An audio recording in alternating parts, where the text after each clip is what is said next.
Salut à toi ma petite courva. Aujourd'hui, comme tu as vu dans le nom de la vidéo, je vais t'expliquer un sujet qui est trop touchant pour moi, tout simplement parce que je suis ukrainien. On va parler d'une AK Airsoft la plus réaliste possible.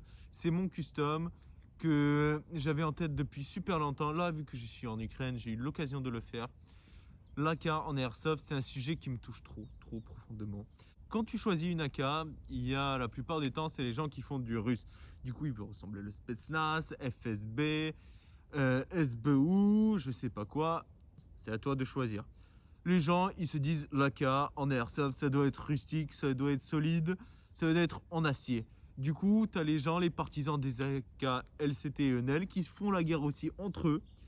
En parlant des AK LCT et ENL, les ENL, déjà, ils se positionnent comme les AK les plus réalistes possibles, tout simplement parce qu'ils sont fabriqués sur les vraies usines d'AK. Et le commercial, ils utilisent souvent pour tarnaquer ce petit sujet. Mais ceci n'est pas vrai. Tout simplement parce qu'une AK LCT, les cotes de AK RS ne sont respectées nulle part, presque.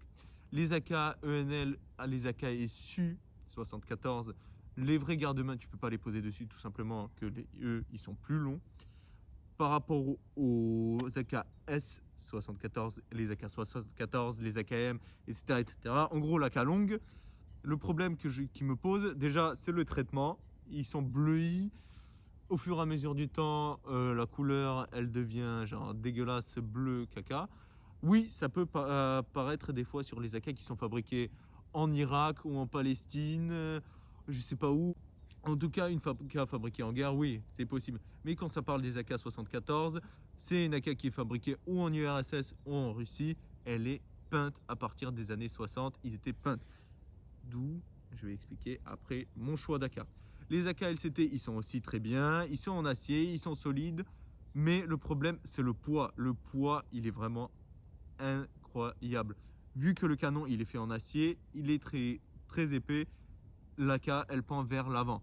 Moi, je voulais une AK que je pourrais tenir à une main sans problème. Vous voyez que je ne suis pas un mec méga costaud, mais je peux la tenir sans problème. Du coup, moi, je disais toujours, l'AK la plus réaliste, c'est une AK Sima. De base, déjà, parce que le poids, il correspond au poids d'une vraie AK. Le poids du vrai AK, c'est 3 kg et 300 g. 3 kg, 500 g étant chargés en munitions. D'où mon choix de partir sur une AK Sima d'occasion. Je l'ai payé pas cher du tout. Je l'ai trouvé sur un site d'occasion. Voilà, c'est facile, c'est trouvable, il n'y a aucun problème. J'ai choisi celle-là. Déjà d'origine, elle est peinte. Après, quand même, dans mon projet futur, je vais la repeindre pour lui rendre un aspect encore plus joli. Voilà. Le deuxième problème qui me pose vraiment sur les AK, c'est les chargeurs. Les Chinois, étant les Chinois, ils ont pris un chargeur vrai, ils l'ont copié. D'où la différence des tailles. Dans le vrai, il rentre plus profond dans le puits de chargeur que un chargeur Airsoft. Vous pouvez voir la différence entre le vrai et les Airsoft. Ceci, c'est aussi un vrai, mais Airsoftisé. Du coup, j'ai pris un vrai chargeur et je l'ai Airsoftisé. J'en ai fait des plums, j'en ai fait des oranges. Ça reste assez sympa. L'avantage déjà que ça tient sans aucun jeu. Tu peux faire ça avec ton AK, n'ayant pas peur que les lèvres du chargeur ils vont casser. Quand tu l'enclenches dans le puits de chargeur, ça fait un petit bruit métallique qui est super beau. Le prochain élément que je changeais toujours depuis que j'ai une AK Airsoft, j'en avais une de chez LCT, j'ai changé le rear sight. Le rear sight, c'est un tout petit détail mais qui change tout. Ça, tu le vois direct sur les photos. C'est la couleur. La couleur des rear sight Airsoft, ils sont noirs. Un vrai rear sight, il a une petite couleur grisâtre. Comme tu peux le voir, je vais montrer une photo. La photo, elle va apparaître là, bim, comme ça. Avec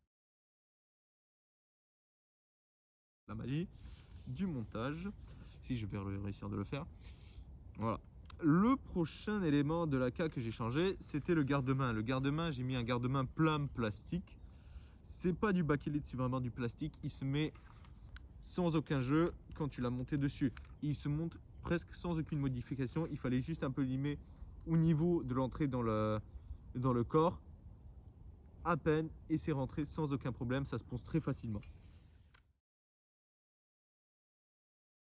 Un autre élément qui est très très important, c'est le cache-flamme.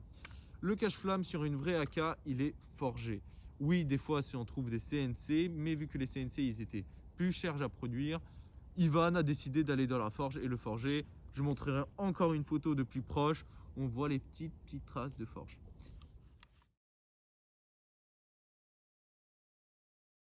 Un autre élément à l'arrière, c'est la crosse. On dirait que c'est une crosse classique Airsoft, mais non. Sur les AK Airsoft, tout le monde fait cette erreur. Tout le monde, j'en ai vu aucune marque d'AK qui enlève les petites rayures là derrière, les petits bourrelets. Sur une AKS 74, il n'y en a pas. Sur une AKSU, oui, il y en a, mais uniquement sur les AKSU. Et même les AKSU, t'en trouves sans les petits bourrelets derrière. Ça s'est monté avec un peu de modification, j'ai dû poncer. Là, vous pouvez voir le câblage Airsoft. Je l'ai mis à l'arrière, j'expliquerai après pourquoi. Pour la remettre, ça se clip sans problème, ça tient. Et l'autre élément qui aussi que j'aimais pas du tout, sur les AK Airsoft, ce petit détail là, il se casse, surtout sur les ENL. Oui, je hais les ENL, ça me trigger.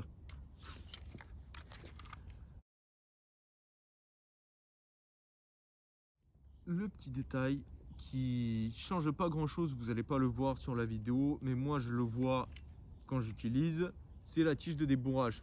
Oui, j'ai dû un peu casser la l'AK ici à cet endroit-là au niveau de la fixation du GP25 du lance-grenade, mais je m'en fous, je l'utilise pas. Je recollerai à la super glue et c'est fini. La vraie tige de débourrage, elle est vraiment plus stylée. Désolé, il y a des gosses qui crient derrière. On est en Ukraine, voilà, les gens ils se promènent dans la forêt. Moi je vous montre l'AK, on s'en fout. Du coup, ça se monte dessus sans problème après. Et j'ai mis une sangle RS classique en couleur un peu moutarde. Elle est très sympa, elle est très bien utilisée. J'expliquerai pourquoi sur l'AK j'utilise pas des sangles tactiques, mais ça c'est après, c'est un peu une vidéo théorique sur le matos. Aussi, un des éléments qui change le look, c'est le petit rail derrière pour fixer les lunettes. Oui, c'est pratique pour fixer les lunettes en airsoft, mais sur les vrais, c'était monté pour des visions nocturnes. Souvent, les unités, ils n'avaient pas de vision nocturne, du coup, pas nécessité de fabriquer en masse ces fixations. Oui, sur les AK de série 100, il y en a. Là, c'est une AK inspiration des années 80, il n'y en a pas. J'ai pris juste la visseuse, j'ai fait et je l'ai enlevé, je l'ai jeté, on s'en fout. Et le tout dernier élément, les deux derniers éléments qui je trouve les plus classe sur cette AK, c'est que quand vous l'armez, vous entendez un beau bruit de chargement d'AK. Pas un petit clic clic clic clic clic d'une AK Airsoft. C'est pour ça que j'ai mis le câblage à l'arrière. Quand on ouvre le top cover, on voit un ressort.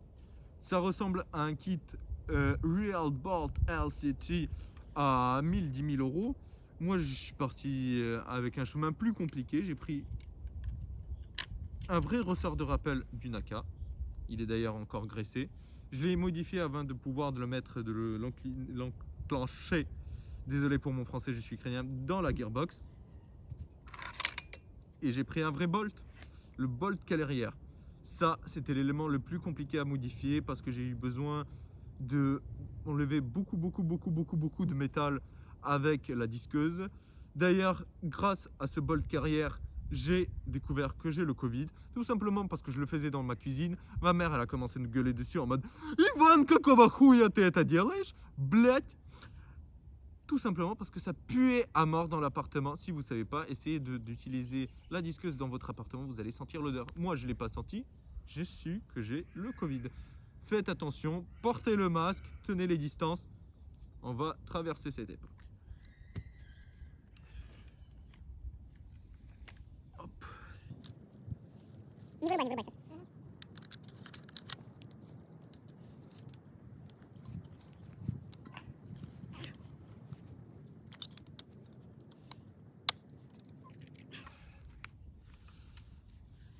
En conclusion, je dirais qu'il reste encore deux détails à changer. C'est la repeindre pour que la couleur elle soit uniforme.